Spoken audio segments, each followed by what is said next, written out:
Kami pernah mendengar guru-guru mulia pernah dulu ada, jadi ada salah satu pimpinan pondok pesantren, orang yang Masya Allah, didatangi oleh pecintanya. Datang dengan membawa kabar gembira. Kabar gembiranya apa?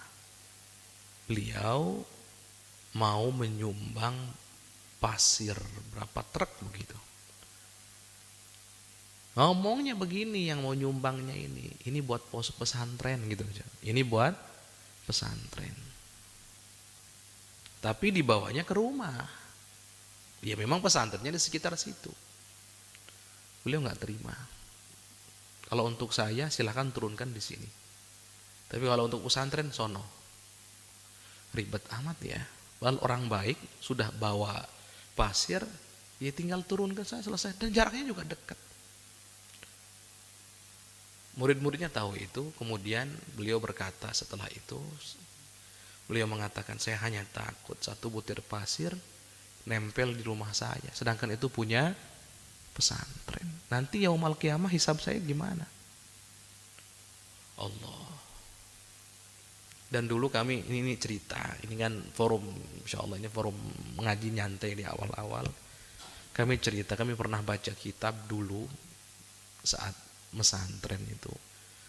Ada cerita begini.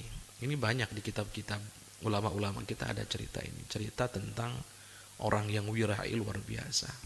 Jadi ada seorang ulama, karena saking jarangnya makan ikan, suatu ketika hawa nafsunya itu menggebu-gebu pengen makan ikan. Ikannya ikan bakar. Dan alhamdulillah beliau dapat ikan bakar tersebut. Karena gimana ya, orang yang betul-betul sedang pengen-pengennya begitu, kan fokusnya kan makan, lah betul makannya. Masya Allah, sambil bersyukur nikmat ini.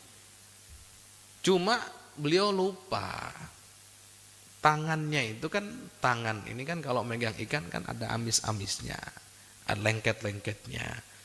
Beliau itu sambil jalan nempelkan ke tembok tetangga begini tuh.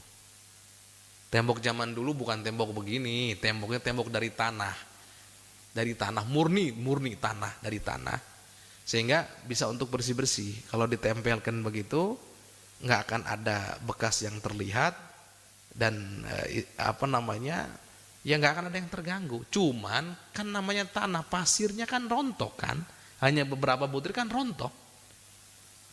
Saat beliau sadar, sudah minta maaf loh ya. Sudah minta maaf, minta halal. Kalau ingat dosa itu, beliau selalu tangisi. Beliau nangisinya berapa? 40 tahun menangisi dosa itu. Karena saking takutnya Pak. Saking takutnya. Dan betul kalau seandainya tetangga tadi yaumul qiyamah mau nuntut, ya Allah itu hak saya, kenapa dia yang ngambil, nempel di tangannya, rontok dan seterusnya, itu pasir saya. Punya hak kok. Nah, kalau terjadi tuntutan bagaimana? Ini yang dikhawatirkan. Kalau terjadi tuntutan, maka yang akan terjadi, pahala yang sudah didapat tadi itu akan habis. Kenapa? Pahalanya akan dikasihkan sesuai dengan ukuran masing-masing. Nanti ada ukurannya yaumul qiyamah. Si fulan zalim waktu di dunia. Oh, nilai kezalimannya sekian. Kalau gitu ambil dari pahalanya sekian, berikan kepada yang terzalimi. Semakin banyak kezaliman yang dia lakukan, dia nendang sana, pukul sana, nyaci maki sana, menggunjing sana, dan seterusnya ngambil harta sana. Apa yang terjadi? Maka pahala yang dia dapatkan akan diberikan pada orang-orang yang terzalimi tadi itu di hari kiamat nanti. Itu kan bagi yang punya pahala Ustaz. Nah itu untuk dapat pahala aja susah. Syaratnya harus benar tata caranya, harus ikhlas motivasinya dalam beramal. Model-model kita ini kalau kita betul-betul mau jujur, mau terang-terangan apa benar ya sudah ikhlas terus, kayaknya susah itu untuk dapat itu. Gugur dosa iya, tapi dapat pahala itu loh berat. Yang dapat pun sekali lagi belum tentu bisa dilihat di hari kiamat. Bisa jadi dia menzalimi, akhirnya gugur rontok. Itulah muflis yang sesungguhnya. Itulah orang yang merugi yang sesungguhnya, orang bangkrut sesungguhnya begitu. Punya banyak pahala habis. Dan kami sampaikan tadi, yang menggugurkan pahala itu kan banyak sekali. Di antaranya ini, yang menzalimi ini. Apa kezaliman terhadap sesama. Ini yang mengerikan, yang nanti kalau dituntut gugur itu pahalanya. Berikan. Kalau habis pahala gimana Ustaz? Kezalimannya masih banyak, pahalanya habis gimana? Makanya jawabannya, dosa orang yang terzalimi akan diberikan kepada orang yang menzalimi. Allah, semua dosanya enggak, ada ukurannya. Nanti kita lihat ada ukurannya. Jadi jangan sampai naudzubillah ini model-model kita ini, ya Allah, yang ibadah saja masih malas-malesan. Ngaji saja kayaknya berat banget, Masya Allah. Baca Quran beratnya bukan main. Baca Quran hanya semangat bulan puasa saja. Kalau sudah takbiran taruh lagi di lemarinya, di raknya. Sedekah juga berat bukan main. Kalaupun sekalinya sholat, sekalinya ngaji, sekalinya sedekah, masih motivasinya pengen dilihat tetangga, pengen disanjung orang dan seterusnya, jauh dari keikhlasan. Sudah begitu kezalimannya banyak, apa yang terjadi? Enggak tahu itu apa pahalanya yang diberikan, atau jangan-jangan dosa yang ditanggung.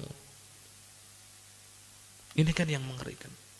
Ingat, di hari kiamat itu Allah akan berkata, hari ini adalah hari yang tidak akan ada kezaliman sedikit pun dibiarkan. Maksudnya apa? Keadilan akan ditegakkan setegak-tegaknya. Nah, sekarang mari kita evaluasi diri kita masing-masing. Pernah zalim atau enggak, gitu aja dulu. Kalau pertanyaannya pernah zalim atau enggak, semuanya pasti pernah. Yang terhadap sesama dulu deh. Kalau dengan Gusti Allah tadi, apakah akan langsung diampun? Langsung diampun kalau tobat. Kalau enggak tobat, bisa ngegugurkan juga itu. Nih, hati-hati ya. Dosa yang antara kita dengan Allah saja, kalau enggak tobat, sama juga bisa ngegugurkan pahala itu.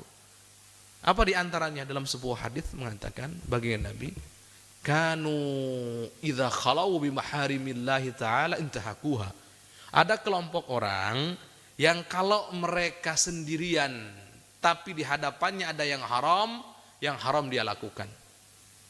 Sekarang contoh paling real, paling gampang itu untuk menggambarkan maksud daripada hadis tadi itu bagaimana? Contohnya adalah orang yang, mohon maaf, masuk kamarnya, ngunci pintunya, membuka gadgetnya, melihat yang haram, video-video yang terlarang. Orang begini itu bagaimana? Dia punya pahala segunung apapun, yaumul qiyamah dilihat nggak ada pahalanya, hangus. Tapi kalau tobat urusannya lain, itu kaitannya dengan Allah. Tapi kalau dengan hamba Allah enggak, sampai kiamat ke bawah. Makanya kalau ada pertanyaan dosa apa yang sampai hari kiamat masih di bawah-bawah, susah untuk diampuninya? Jawabannya dosa kezaliman terhadap sesama. Maka sekarang ayo tugas kita sekarang masing-masing ngoreksi diri kita masing-masing.